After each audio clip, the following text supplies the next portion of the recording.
Hi there, I'm Drew Badger, the world's #1 English fluency guide, and in this video you will discover how to learn the meanings of English words and phrases like a native so that you can communicate more fluently, confidently, and automatically. Does that sound good?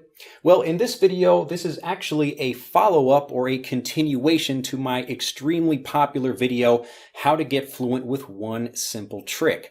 Now, I made that video a while ago, and so far it's gotten about 16 million views right here on YouTube, so if you've watched it already, thank you very much. The idea behind that video is it's really very simple, and it's actually the foundation of everything I do, which is if you want to become a fluent speaker, you have to learn like a native. And so this is a really simple idea, and just changing the way you think instead of learning like a student, and I'll talk more about it in this video, you need to learn more like a native speaker. Now, there are different ways you can do this. Part of it is how you learn grammar or how you learn vocabulary. You're learning all the same things that you might learn in a classroom, but you're learning them the way a native learns them, so you develop the habits that help you communicate automatically. Now, what I want to talk about in this video, because in that previous one trick video I was talking about learning vocabulary the same way natives do. So if you learn the most commonly used conversational speech instead of learning all the difficult things that you'll find in textbooks or what maybe you might learn for a test, if you learn just the regular everyday speech, and that's the slang and idioms, things like that you're learning from actual conversations, this is going to help you learn to become a fluent speaker much faster, because you're only focusing on really the most conversational speech and the things that people use most often rather than things that people won't be using. But today I wanted to talk about something really important and go deeper into this idea for vocabulary building and how to learn more like a native. Because this idea is probably the biggest mistake that learners make when they're trying to learn another language. And what they're doing is trying to translate, or they're trying to learn through their native language by studying English or whatever language they happen to be speaking. Now, I speak Japanese as well, so I'm going to use Japanese in this example. I also think it's a good example because probably a lot of people watching this video do not speak Japanese. If you do, fantastic. Maybe you can even correct my Japanese if I make a mistake.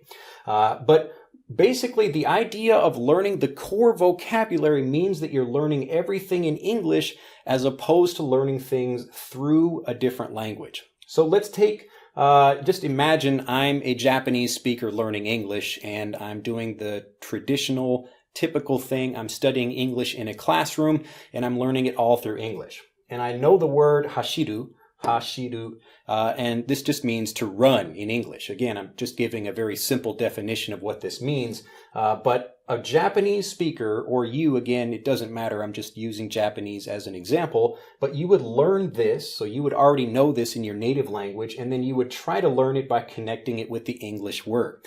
Now, the reason that this is a really difficult thing to do is because this word doesn't always mean this. And there are actually many different meanings of the word run. So if you want to actually think about it like a native speaker, and if you can learn these different meanings of run, then you understand the core meaning of run. And the reason that's important is because it helps you think like a native, so you communicate like a native. So what's happening for most people is that they're beginning by thinking in their native language. They want to say a word like hashiru. I want to run. And so they're thinking about something, and they would translate in their head to something like run a race. Now, this is a correct definition of it, so you can say hashiru and the same thing for run, like I'm running in a race. But there are so many more definitions of this that you don't understand if you're only trying to connect one meaning of this, and it's not the core meaning of run, it's just one definition of it. Because most words, and it's probably the same in your native language as well, you have many different meanings, and there's actually as you understand all of them, you begin to understand the core meaning of that particular verb.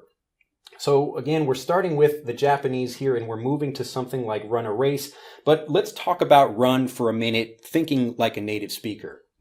Now, when a child is learning the word run in English, often one of the first things that they hear is running a race, and that same idea, because children like to run and their parents say, don't run in the house, stop running. But as they get older, they begin to add to that definition and actually get their kind of broader understanding or making it deeper by not just understanding one way of using run, but many different ways of using it. And these are even just some examples. So let's just talk very quickly about some of these. I don't want to give you too many, but the point is that instead of trying to move from here to here, what a native does is they're moving from here to here, and here, here, here, here, here, here, here. And they're developing, all in English, a strong understanding of what the core verb meaning. And this isn't just verbs, it's for anything. Really, the vocabulary that you're learning, it could be a word or a phrase or anything like that, but often it will have more than just one meaning. And so if you learn these things in English as opposed to learning it through your native language,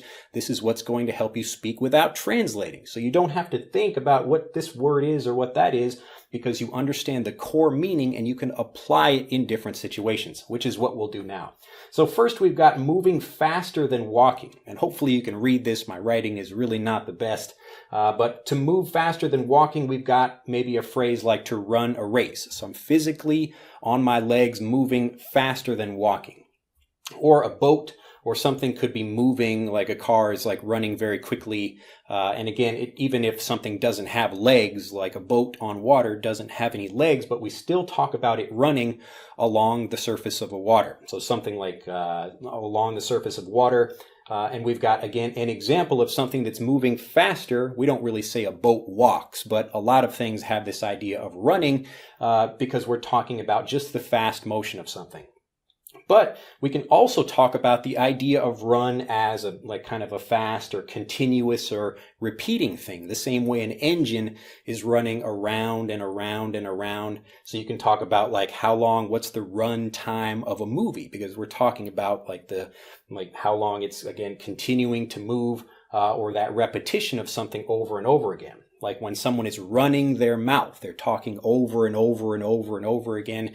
Now, maybe they're saying different things, but it's a continuous action, and we talk about someone running their mouth. Now, we don't really talk about people walking their mouth, but again, you're starting to strengthen this idea of run, what it really means as a native, rather than trying to connect it with something in your native language. You see the difference there?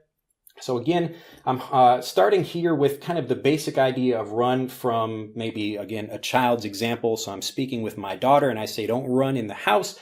And she understands, I mean, okay, you're physically running. But then she'll hear things like, oh, like you're running your mouth right now. Or the car is running outside. Even though the car isn't physically moving anywhere, we're talking about the engine is running. So the engine is turning right there. So these examples, again, it's slightly two different things, but you see how you're deepening, you're broadening your idea of what this word means. And so that's a really great way for you not just to try to connect these two things here, but you're drawing connections between all of these different words, and this is what creates your idea in your mind of what run really means, the core meaning of run. Now, I'm not going to give you a definition of that because it's not really necessary. The point, and I couldn't even really give you one because really there are so many different things, but they all have a general idea, and understanding that general idea of a word is really what it means to think like a native when you're learning vocabulary.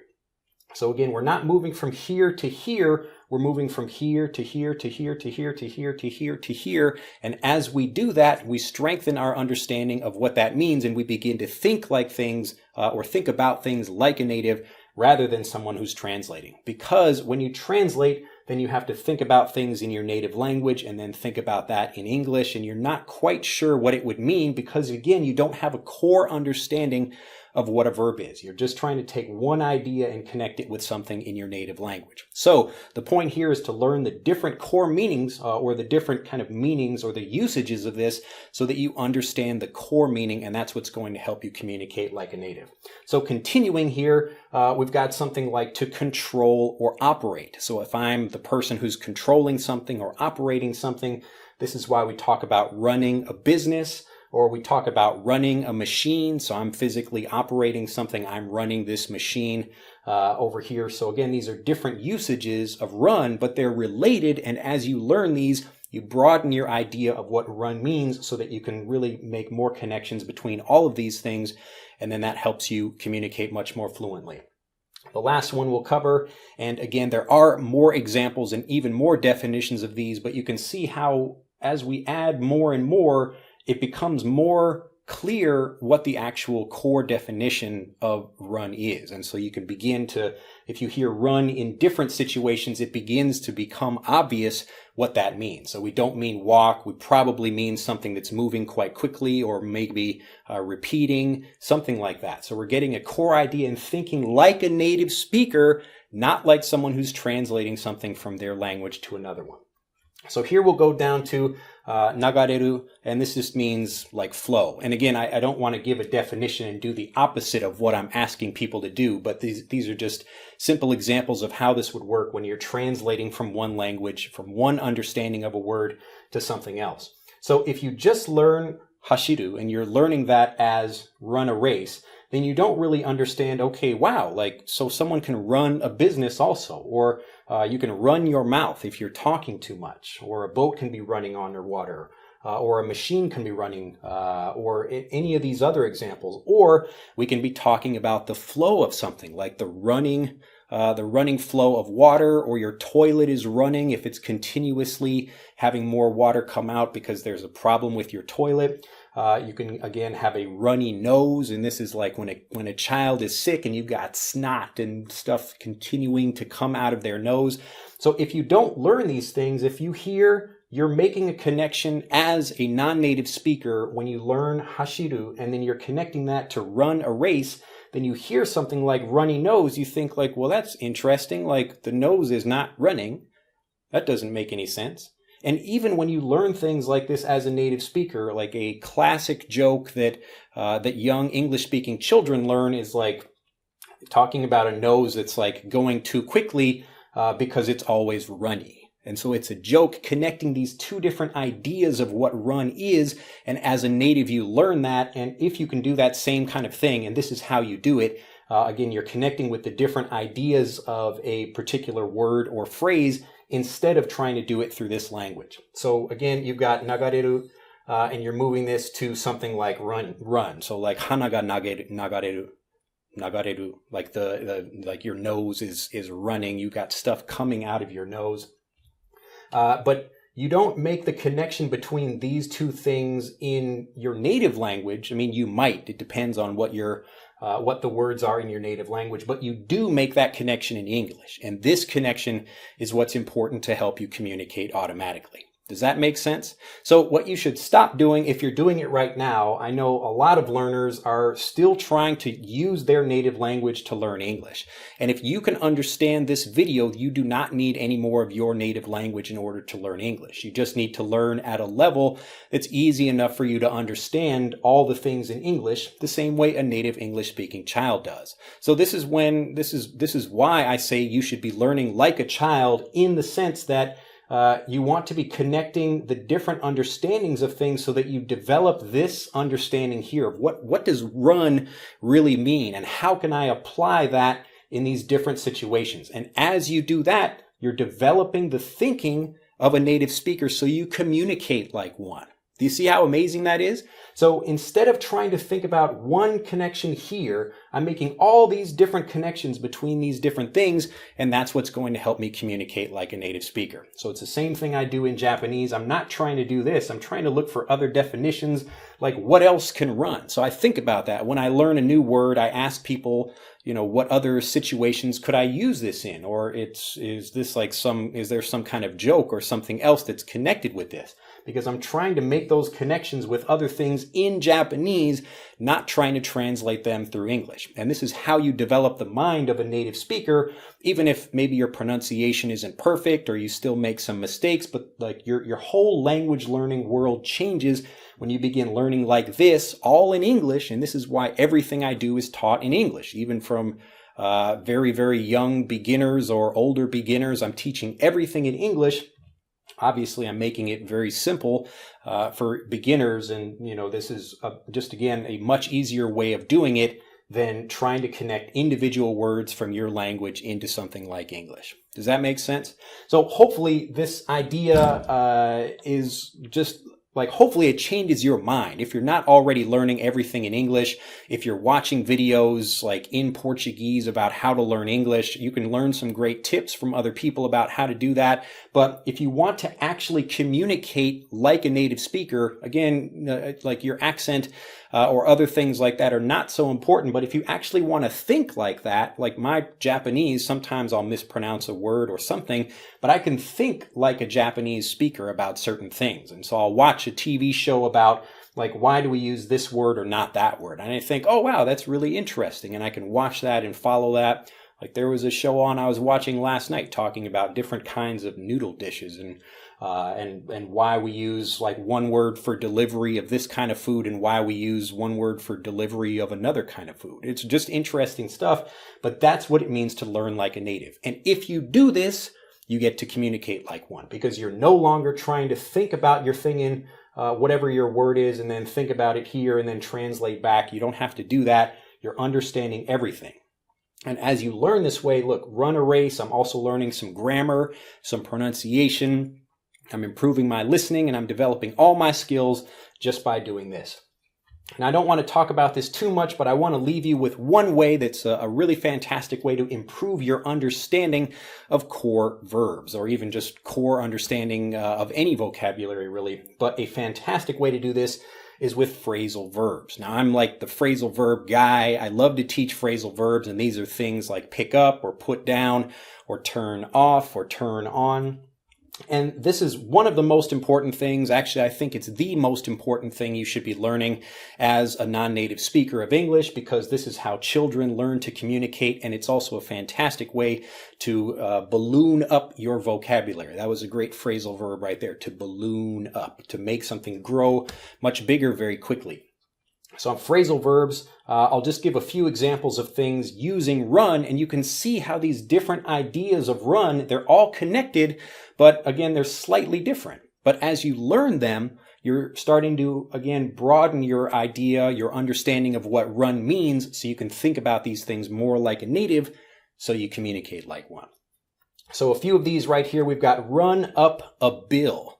Now imagine I'm going to a store and I see all of these great things. I'm like a young child in a toy store and I want to buy this thing and that thing and this thing, and there is a man walking next to me and he's writing down the price of everything, and you can see I'm running up a bill. So to run up means it's increasing quickly and the price of something is moving. So this is more kind of a general idea of moving faster than walking. But to run up a bill means I was quickly spending a lot of money or the prices of things are very high and I'm quickly having to spend a lot of money to afford them.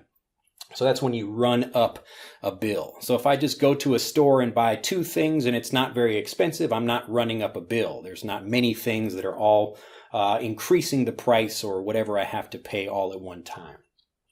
Next, to run over someone. Now, this is kind of a sad example, but if I'm driving my car and I hit someone and I physically run over them, oh no, I'm actually going over that person. I'm hitting that person, even if they bounce off the car and move to a different place or something.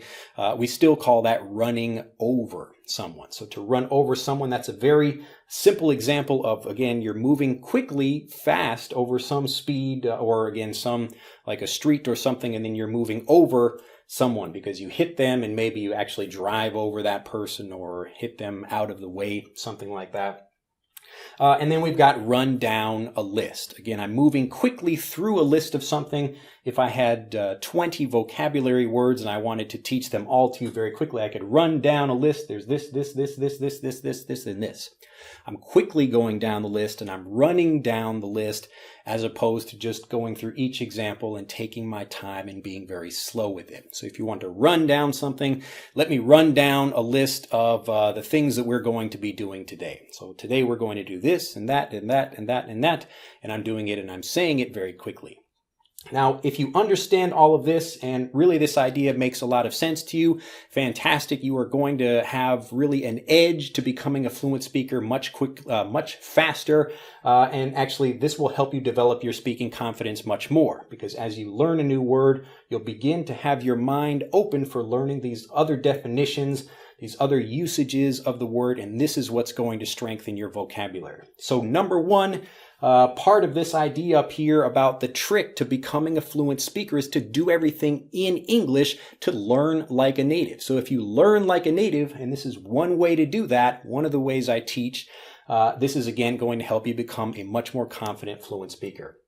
Now, if you'd like to learn more about phrasal verbs and how I can help you do that, I have a fantastic program that teaches you my 3-step system for helping you understand phrasal verbs, and it will actually teach you how to understand and use thousands of them so that you can use this really incredibly important grammar point whenever you're trying to communicate, and you'll sound much more natural and native. If you'd like to learn more about that, you can click on the link in the description above. Again, that's going to give you a fantastic way to develop an understanding of core vocabulary the way natives do, so you communicate like a native. I hope you've enjoyed this video. If you have any questions or comments, please put them down in the comments section below. Let me know if you'd like to know more, and I'll see you in the next video. Bye-bye.